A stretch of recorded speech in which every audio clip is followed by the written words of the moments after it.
9.1 is coming soon, guys, and it's time to get to know what you're going to be grinding for if you want that super powerful character.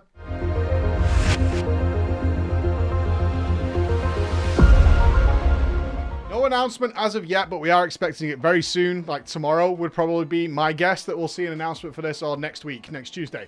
However, with 9.1 coming and you're looking to get yourself strong and powerful, it is good to know your grinds, my friends. Now, obviously your mileage varies on grinds. How powerful do you want your character to be? How much do you care about doing the mandatory stuff? Mileage varies hugely. If you're mythic, you're going to want everything, and as you work your way down, you can get away with having less. So it's entirely down to you. So don't get upset that there are grinds. It's an MMO. They do put grinds in. I don't necessarily agree with them all, but that's up to you. Let's start with the first obvious one, which is your Renown. Renown catch-up in-game right now, live as you play it today, is up to 40, and it is going to raise to 80 once the 9.1 patch comes. And this is going to bring with it a whole bunch of stuff, but it is the reset of how you get Renown. You're going to be once again doing the anima, 1,000 anima per week, doing the campaigns to get some renown, and of course saving souls in the maw. Those quests are still very much present in terms of gaining more renown, and over time that will then initiate a catch-up system similar to what we have on live. So grinding renown, what does it get you? Well, it's going to get you some new soulbind powers. It's then going to give you empowered conduits. Depending on where your conduits are placed within your soulbind, those sockets will become empowered, giving you a lot more benefit from those conduits. On top of that, this is how you get your new legendary recipe for your Covenant. So there are new legendary recipes coming into the game that are Covenant specific. You get them from Renown. Once you hit certain Renown levels, you will just gain them, and that is what is going to be happening, as well as the usual upgrades we would expect to see with Renown since the start of the Shadowlands, including some mounts and some transmog, all that kind of stuff, all the way up until 80. So Renown is resetting as if the Shadowlands launched fresh from 40 to 80. Conduits! Conduits are, of course, going up in item level, which means you will need to regrind your conduits for your best ones. They're going to go up into the 250s this time around, which means you want to be going out and, similar to Azerite Armor, refarming the same things, which is always a bit of a bummer, but typically conduits do come from the content you ordinarily do, unless it's something particularly special, that you will want to be getting the newest conduits. Now, I will say here, though, conduit power does vary based on the item level, depending on your class. Some classes actually don't get much of a benefit from a higher item level version of their conduit. Some classes do. So again, your mileage is going to vary on this. Now, 226 is the current cap of conduits. In Korthia, very regularly, there are mobs that drop items which instantly bump one of your conduits up in item level all the way to 226. It doesn't go from whatever it is now to 226. It will go up in stages, but by picking up these items naturally in the new Korthia zone, you'll eventually have everything at 226, so you can eventually bump everything up to the newest higher item level using similar methods, yeah? So don't worry about that too much. Legendaries. So legendaries are, of course, getting an item level upgrade. We are getting a new currency, so it's going from Soul Ash, which is what is in the game right now, to Soul Cinders. Now, Soul Ash will still be needed in order to get 235. They are giving you more Soul Ash because Torghast is, of course, increasing to level 12. And it's a whole new Torghast. They recently made Torghast a little bit more difficult. Now, don't panic. It was simply an item level scaling thing. Previously, in our testing, you could use a 226 character and complete level 12 with 5 stars. I did it a couple of times, and I've shown you the footage of that. Now they have scaled that up because they do recommend an item level of 252 for level 12, certainly if you want to get all 5 stars and get the bonus area. However, I will say I was able to 3-star it on a 226 character, so the likelihood is if you have a reasonably powerful character, you are going to be able to get the sort of most of the rewards on week 1. Just don't expect a 5-star level 12 week 1, or whatever gating they put in on the levels like they did last time in order to get to where you need to be. So don't worry about that too much. Now, Soul Cinders are what's used to get past 235, but they're not the only source of Soul Cinders. We did put out a video a little while ago explaining that you can now upgrade your legendaries without ever going into Torghast if you absolutely hate it. So they're going to be more assaults. These are a rotating assault similar to Legion Invasions, where they'll be based around the Covenant. So we'll have a Nightfay Assault, Revendreth, etc., etc. Completing those will give you a chest that contains Soul Cinders. On top of that, we will have the Tormentors of Torghast. This is another Maw event where a Tormentor event will be occurring. They're very difficult. It's best if you at least 3-man these. And no doubt on your servers there'll be plenty of people doing them, certainly at reset. But they will also reward you Soul Cinders. If you absolutely hate Torghast, you do not need to go into Torghast to upgrade your legendaries. It is going to take you longer, of course. but it is one of those things. The next one is the new Domination armor, and of course the associating Domination armor gems. Now, there are a total of 5 pieces of Domination armor for each class. There are 3 that you can get from the raid that are set, so that's going to be head, shoulders, and chest. The next 2 do vary up depending on your armor type. So mail has different ones, cloth has different ones, but there will be a total of 2 extra ones. Now, they're not the only source. The raid is not the only source of this Domination armor.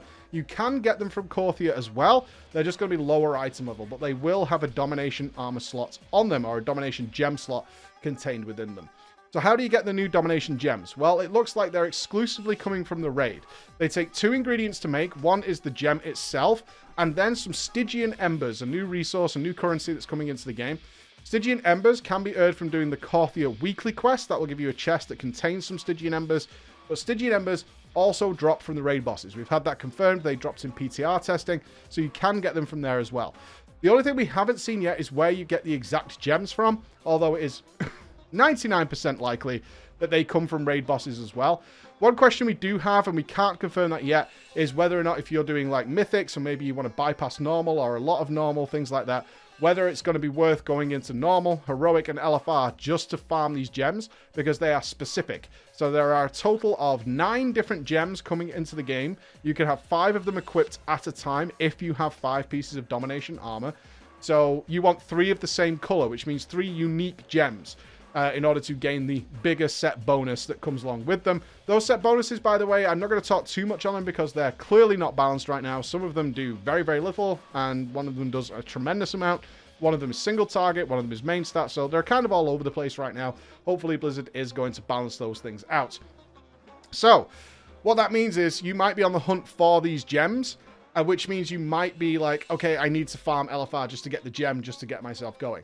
Now, one thing we were talking about is there is an item currently in the game that allows you to remove the gems without breaking them. So once you have these unique set of gems that you want, it looks like you can remove them from the armor without breaking them, without doing anything, on a 1-second cooldown, as long as you're in Korthia, in order to get that done. So if you really are min-maxing and you want to change the 3-set bonus or something like that, then it seems that you can just go and swap them out. Again, Blizzard might change this. It's definitely a relatively unfinished idea that's still being fleshed out, okay? I know we're close to 9.1, but it's still definitely very fleshed out. Now we're talking about Korthia, though. So we've got 2 grinds that are in Korthia that are going to be of interest to you. There are 2 reputations, essentially. One is going to be Death's Advance, which is the overall Korthia reputation, but that is going to go hand in hand with the Archivist Codex. And these use a different resource again. So what you'll get by doing daily quests and things like that, it's very similar to what you've seen in the past, is the area will present you with several dailies and a weekly event, which is what gives you the Stygian Embers. By completing those, you're going to gain reputation with the Death's Advance. That is going to open up the vendor that sells you mounts, tabards, a piece of Domination armor, and also the ability to buy sockets for your armor. Now, whether or not this is going to be locked behind reputation is unsure right now, because the vendor for this currently requires soul cinders if you want to buy your sockets that way. Don't worry, they're not the only way of buying sockets. Right now, there is no reputation attached to it. I kind of think there will be. It will completely depend how Blizzard's final decision making goes, but other than that, you'll be able to gain this reputation, which will also allow you to bind on account items to send gear to your alts.